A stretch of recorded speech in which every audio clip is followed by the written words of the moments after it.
manonona fiadanan'ny tompo ho anao izahay fiangonana Kristo Ambasy Madagasikara anio alakamisy 7 volana oktobra taona 2024 izao.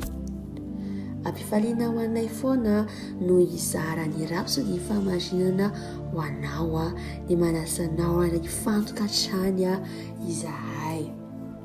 Ny lohahevitry ny rapso dia antsika ny anio dia hoe zavaboary vaovao no amarinina. Tena Andriamanitra ny andiny fanokafana eto ny nalaina tao amin'ny Korintiana 2:5 ny andiny 7:12 izay mivaky toy izao amin'ny anaran'i Jesosy. Koa raha misy olona ao Kristy dia olom-baovao izy, efa lasa ny zavatra taloha, indreo efa tonga vaovao ireo. Amen. Toy izao ary ny any famelabelaran'ny lelan'Andriamanitra Pasteur Krisy an'izany. Rehefa milaza isika fa Jesosy nandony vidin'ny fahotana izao tontolo izao dia tokony ho takatrao fa miresaka zavatra amin'ny ankapobeny isika. Tsy ao anatin'izany ny kristiana satria ny kristiana dia tsy isaina ao anatin'ny mpanota.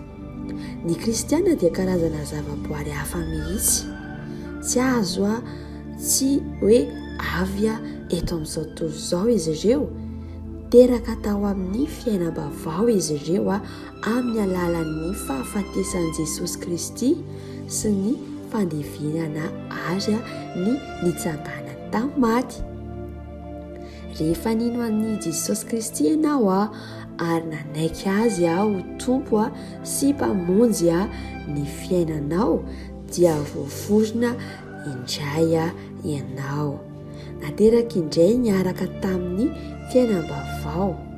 Manamarina izany ny ao amin'ny bokin'ny Romana 9:4 izay mivaky toy izao amin'ny anaran'i Jesosy. Koa niarana levina tamin'ny batisa ho amin'ny fahafatesana isika mba ho tahaka ny nananganana Kristy tamin'ny maty, tamin'ny voninahitry ny ray no andehanantsika kosa amin'ny fiainam-baovao. Alleluia. Izany ny fototry ny kristianisma. Ianao dia olom-baovao teraka tamin'ny fitsanganana ho amin'ny fiainam-baovao. Noho izany mandeha amin'ny mahaolona no amarinina anao inao.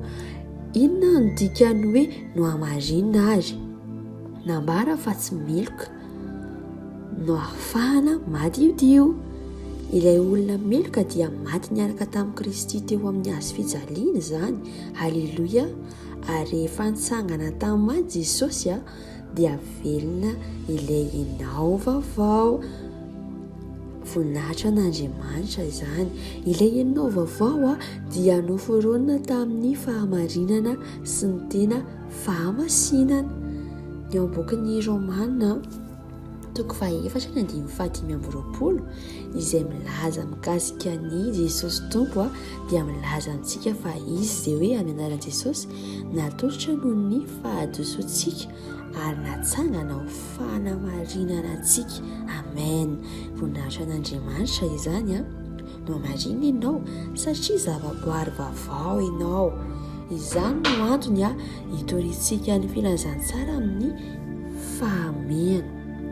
Maniry isika ny olona rehetra n'aiza n'aiza mba hanantona an'i Kristy ary ho tonga zavaboary vaovao izy ireo.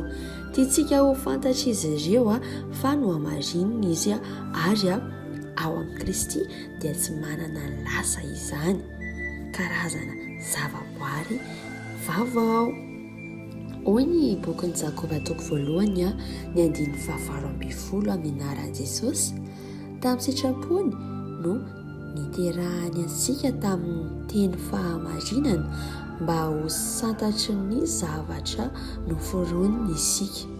Alleluia. Marino ny teny voatsipika io. Ny teny voatsipika dia izay teny izay hoe santatry ny zavatra noforonina isika. Hafa misy ianao zany mbola zao. Manana natoran'Andriamanitra ianao no amasinina ianao ary no membonahitra no amarinina. Alleluia. terahin'Andriamanitra zay no izy aminao ianao ianao marinina ianao ilay zavaboary vaovao atoka sy nihetsika tamin'izany fampianarazana ianao teo aloha dia izay ny fahamarinan'Andriamanitra ho anao. Alleluia. Anasanao zao fotoan'izao ary hivavaka dia tiako ianao hamerina mpandresin-dahatra n'aiza misy anao zao fotoan'izao. Ray malalo misaotra noho ny fiainam-baovao ao amin'ny Kristy, zavaboary vaovao aho no amarinina sy velona ho an'Andriamanitra.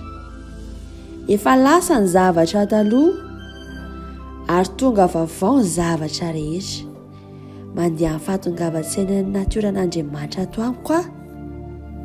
Maneho ny voninahitra sy ny fahamarinan'Andriamanitra n'aiza lehako amin'ny anaran'i Jesosy. Amen, amen, amen, amen. Alleluia. Mankasitraka anao hatrany niaino izany fampianarana lelan'Andriamanitra Pasteur Kristoya Kilome izany dia manona fiadanan'ny tompo anao izay fiangonana Kristombasia dia tain'Andriamanitra manokana ianao.